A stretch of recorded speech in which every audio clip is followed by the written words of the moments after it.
Coucou les loulous, aujourd'hui on se retrouve pour une nouvelle vidéo et aujourd'hui je vais vous faire une vidéo sur un gros sujet d'actualité qui, moi me touche beaucoup, qui touche que ce soit la France ou les pays en Europe.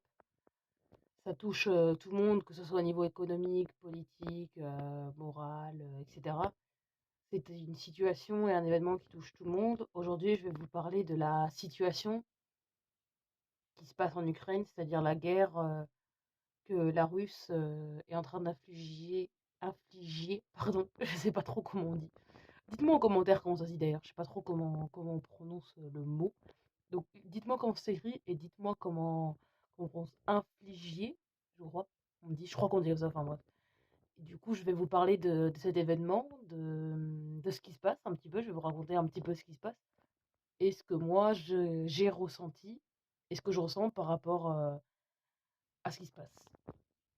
Voilà. Après, je ferai, comme d'habitude, ma petite pub pour ma vidéo et pour mes réseaux sociaux. Et comme d'habitude, vous aurez le petit time code, c'est-à-dire à partir du moment où je dis que je vais faire ma pub, je vous dis vous avez 20 secondes.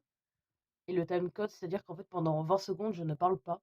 Et donc, c'est à ce moment-là que les gens qui ne veulent pas suivre la pub ou qui ne veulent pas participer à la pub puissent participer à la pub ou ce que je fais sur mes réseaux sociaux. Voilà. Donc on va commencer la vidéo. Donc comme vous savez, l'Ukraine est envahie depuis 2 semaines, 3 semaines bientôt, par les Russes. Ils ont envahi ce qu'on appelle la partie du Donbass. C'est-à-dire que c'est une zone de l'Ukraine. C'est au sud-est de l'Ukraine, je crois, si ma mémoire est bonne. Et au niveau géographique, j'essaye de situer.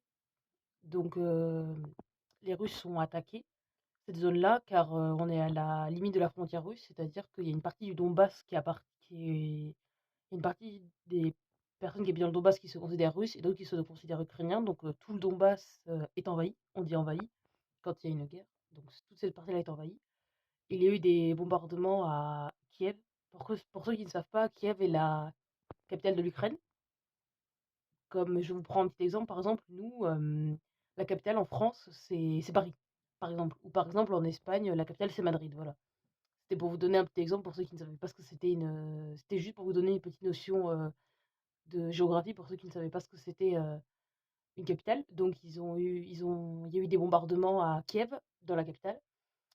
Ils ont bombardé une école, c'est-à-dire qu'ils ont tiré des projectiles sur une école. Heureusement, dans l'école, il n'y avait personne, il n'y avait pas d'enseignants, il n'y avait pas d'enfants. Heureusement, il n'y avait pas les personnes qui préparent à manger, les cantinières, etc. Et heureusement d'ailleurs, parce que ça évitait des morts.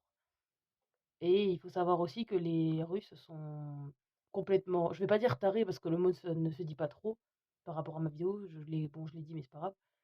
Les Russes sont complètement fous car les Russes tirent sur des civils en ville, c'est-à-dire que par exemple vous passez, si vous habitez en Ukraine, vous passez en ville et on peut vous tirer dessus, comme ça. Ils s'en prennent à n'importe qui. En gros, vous êtes un civil, vous n'avez rien fait, vous avez rien demandé, vous êtes dans votre pays tranquille, vous voulez juste vivre tranquillement, comme tout le monde, comme tous les pays du monde. Et on vient, on vous tire dessus, on bombarde votre pays comme ça, on vous envahit comme ça, comme si de rien n'était. Bon, apparemment pour les Russes c'est normal d'envahir l'Ukraine. Et ce qui se passe, c'est que pour éviter qu'il y ait trop de morts, les Ukrainiens ont organisé des convois pour rapatrier les gens. Et les Ukrainiens sont envoyés vers la Pologne, qui est le pays juste à côté de l'Ukraine. Donc les Polonais sont très généreux et acceptent de recevoir des Ukrainiens. Et nous, en France, nous avons ce qu'on appelle des expatriés, ça veut dire que ce sont des gens qui, par exemple, qui sont nés en France et qui ont vécu en France, et qui, avec leur famille, ne sont pas expatriés, ça veut dire qu'ils sont partis vivre dans un autre pays. Et donc, vu la situation qui se passe en Ukraine, on décide de rapatrier les gens par des bus, après ils prennent l'avion, le train, enfin bref, je vais pas vous expliquer le trajet, vous savez ce que c'est une expatriation, je vais pas, pour ceux qui font de la géographie, vous savez ce que c'est, je vais pas m'étaler sur le sujet, je vais pas m'étaler sur ça parce que c'est pas que c'est pas important, mais c'est pas le cœur de ma vidéo, c'est pas le cœur du sujet. Mais donc voilà, le prix du gaz a vachement augmenté, le prix du gaz va augmenter, le prix de l'essence va augmenter au niveau du baril de pétrole. car il faut savoir que c'est la Russie qui a énorme et qui est une des plus grosses puissances mondiales au niveau du baril de pétrole. Donc le pétrole, ce qui permet d'avoir de l'essence, qui vous permet de mettre de l'essence ou du gazole dans vos voitures en fonction de comment vous roulez. Moi, ce que je ressens, je vais vous expliquer maintenant ce que je ressens par rapport à la situation. Je trouve que la situation est quand même très compliquée et j'ai du mal à comprendre pourquoi les Russes en sont arrivés là, à s'en prendre aux Ukrainiens alors qu'ils n'y avaient rien demandé. Bon, on savait que le climat au niveau politique, économique, etc., il y avait des tensions, c'était un peu conflictuel entre l'Ukraine et la Russie, mais moi, honnêtement, je ne pensais pas que la Russie allait aller aussi loin et allait s'en prendre aux Ukrainiens, tirer sur des civils, augmenter le prix du gaz, etc.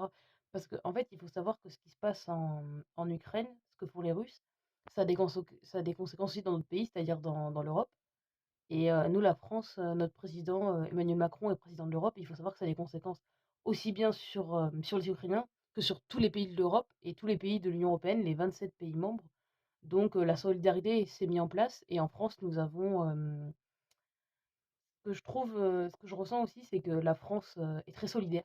Nous avons lancé des points de collecte pour récolter des dons, pour aider les Ukrainiens là-bas, du matériel médical notamment, des vêtements aussi, des médicaments, quelques denrées alimentaires, notamment des boîtes de conserve ou des choses qui peuvent se manger directement sans préparation ou sans être obligé de réchauffer.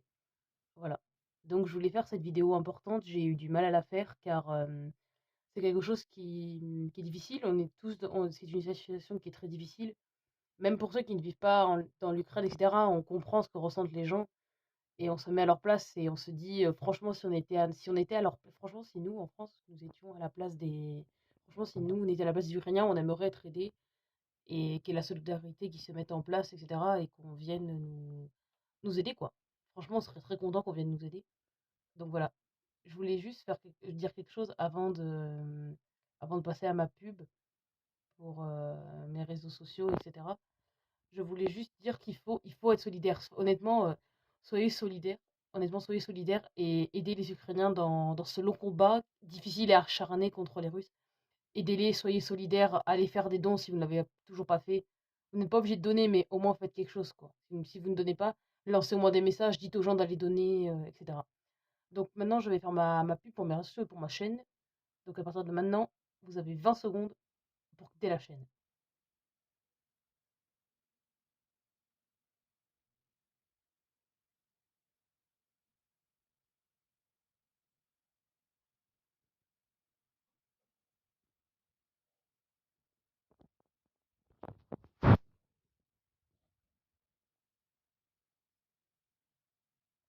Voilà.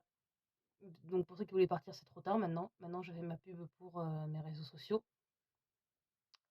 et pour ma chaîne. N'hésitez pas à lâcher votre plus gros pouce bleu sur ma chaîne, ça m'aide énormément. N'hésitez pas à vous abonner à ma chaîne, vous cliquez sur un bouton, il est rouge et blanc. N'hésitez pas d'activer la cloche de notification aussi, ça vous permet d'avoir des informations en avance, par exemple le thème des vidéos, etc. Et savoir entre quelle heure et quelle heure je poste mes vidéos. Je le dis à chaque fois, je le répète, je poste mes vidéos entre 17h et 19h. Donc là, je la tourne, je fais mes petits réglages et je la poste sur ma chaîne. Donc voilà. Ensuite, je fais ma pub pour mes réseaux sociaux. Donc je suis présente sur TikTok maintenant depuis plusieurs mois. Pour ceux qui vont poser la question de dire oui, est-ce que tu fais des vidéos sur TikTok, etc. Est-ce que tu lances? Non, je fais pas de vidéos sur TikTok, enfin pas encore du moins. J'y réfléchis, je me pose la question, en fait, je vais peut-être le faire un jour, peut-être. Qui sait, peut-être qu'un jour vous allez me voir, ceux qui me suivent sur YouTube, vous allez peut-être me voir un jour sur YouTube, vous allez dire ah oui, c'est Amandine, c'est la fille qui parle des sujets d'actualité, etc., qui raconte sa vie sur YouTube. Ça me ferait très plaisir d'ailleurs, si un jour ça m'arrive. Mais bon, j'en suis pas encore là, j'ai d'autres priorités pour l'instant dans ma vie. Donc voilà. Donc si vous voulez me suivre sur TikTok, je m'appelle Amandine pour l'amourou 3. Si vous voulez me suivre sur Snapchat, vous marquez Amandine pour l'amourou et après avec des chiffres. Vous verrez, je me suis mis je suis mon Bimoji, je suis en brune avec une chemise blanche et mon fond, c'est les pyramides d'Égypte, c'est-à-dire les pyramides de Gizeh, etc. Donc vous pouvez pas vous tromper. Et puis moi si je reçois pas la notification que vous m'avez ajouté sur Snapchat, c'est que vous êtes trompé de personne. Ensuite, je suis présente sur, Instagram, vous marquez lamourou.amandine et sur Facebook, vous marquez Amandine pour l'amourou et si vous voyez une personne qui vous allez sur mon profil et il y a marqué que j'étudie à la CCI Charente Formation, si vous voyez ça, c'est que c'est moi. Donc voilà, je vous dis à la prochaine pour de nouvelles vidéos. À plus, bisous les loulous, bonne soirée à vous.